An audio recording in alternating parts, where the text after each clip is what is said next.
Good morning, guys. So yesterday we started talking about gas laws and the way gases behave, and our ultimate goal is to figure out how three variables of temperature, pressure, and volume are all related to each other. So the first thing we had to define, really, what are we talking about when we talk about a gas? That was what we did yesterday. So we have that gases are always in straight motion, that they collide with each other in the walls of their container, but it's an elastic collision. The particles are separated by such a large amount of empty space that their volume is negligible, and that gases have no attraction to each other. And so we said this is like ideal, like the perfect gas, like the ideal gas, which doesn't really exist, kind of like the perfect man or the ideal man. Sorry, guys. So this doesn't actually exist. There's actually real gases in real life. This is what they actually do. So they actually do have a small amount of attraction for each other, and they do have some volume. They're most like the ideal or perfect gas when there's low pressure, so a really large container, lots of space for them to move around, and high temperatures, lots of movement. Because those two variables are going to keep them from attracting to each other and keep them from having a volume that's more significant. If they're crammed into a much smaller space, there's not as much space between those particles. So then they're going to start having a volume that's more significant. So we're going to take our first ratio and compare, and it's called Boyle's law. So Boyle was the scientist that came up with this relationship. So we're going to talk about the relationship between pressure and volume. So we're going to use P, capital V, pressure and volume, and it's important for us to know that the temperature is going to stay constant. So we're not changing the temperature at all, we're just altering the pressure and the volume. Okay, so first of all, what I want you to do is to go ahead and make a prediction. If the volume of a gas decreases, the temperature doesn't change, what's going to happen to the pressure? So if I was to change the volume or the size of a container that a gas is in and make it smaller, what do you think is going to happen to the pressure inside? Okay, so go ahead, take a second and think about if I'm making the container that a gas is in smaller, I'm squishing it into a smaller container, what's going to happen to the pressure inside?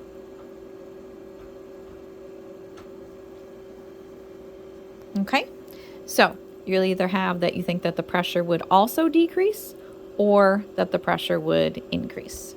And you probably have some life experience that's going to tell you what's going to happen there. So the first thing we're going to do is just look at a little demo with a syringe. Ironically, I think that this is exactly the unit that we were doing when we went virtual when you guys were in 8th grade, and I had to use my turkey baster syringe to demonstrate gas laws to you.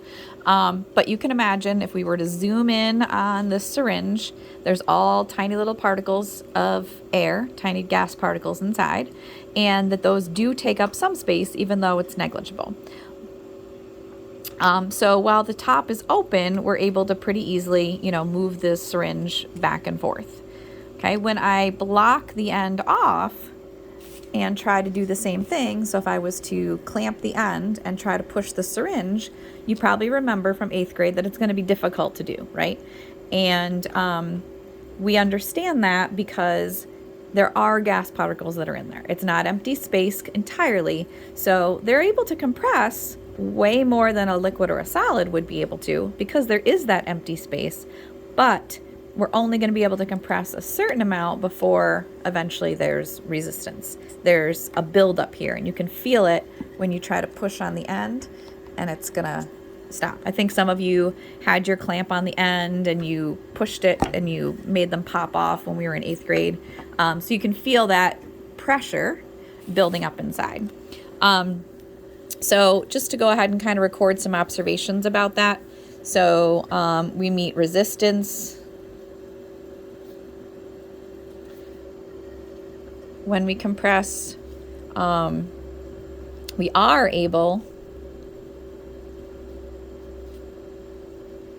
to compress the gas inside. Okay. All right, so what you guys are going to do is you're going to do this lab, and Mr. Link has been nice enough to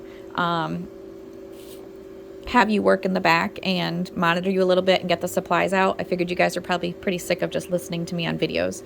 So you are going to set up a syringe system with the ability to measure. So the system, it's going to have, it's a wooden block at the bottom, and then there's a syringe with the markations, and then there's a wooden block on the top. You're going to be adding weight or pressure. Okay, so this is going to be your pressure. And this is going to push down on this piston or on this syringe system that we have. So you're going to be applying pressure, and you're going to be reading the volume. Okay. And remember, our temperature is constant. Okay. So what you're going to be using for pressure is books. You're going to be adding one book at a time. So you're going to set up a data table over here where we have pressure. And the pressure you're applying is actually the number of books. And the volume is going to be what you're reading off the syringe. And that's going to be measured in the milliliters on the syringe. So you're going to be measuring what was, when there's not any books, what's the volume? When there's 1, 2, 3, and so on. Okay? So you're going to be looking to see, as I push down on and add more pressure, what's going to happen to the volume. Okay? All right, so you guys are going to go ahead and collect that data, and you're going to then just skip over this particle model for right now. Once you get your pressure and your volume, you're going to go ahead and turn over to the next page, and you're going to go ahead and graph that data. Okay, so you'll be able to see the relationship, what happens as pressure increases, what happens to the volume. Okay, so your pressure is going to be on the bottom, and that's going to be your number of books. That's your independent. And then your volume is dependent upon your pressure.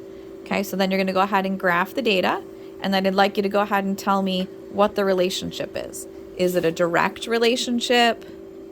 Is it an inverse relationship? Okay. And then if you can, what I'd like you to do, and Mr. Link can help you, draw a particle model of what's happening in our syringe system. Okay, so draw up a picture there. Okay, so draw it first with 0 books, and then, you know, choose whatever you want, 3 books, whatever. Okay, so you're going to go ahead and draw what's actually happening inside the syringe in terms of the particles. Okay, so think about what stays constant because it's a closed system, what's changing from here to when I add pressure to it, and have your starting and your ending. Okay. Alrighty, so I'll post a quizzes for you guys to do along with that. You're not doing anything with the calculations today.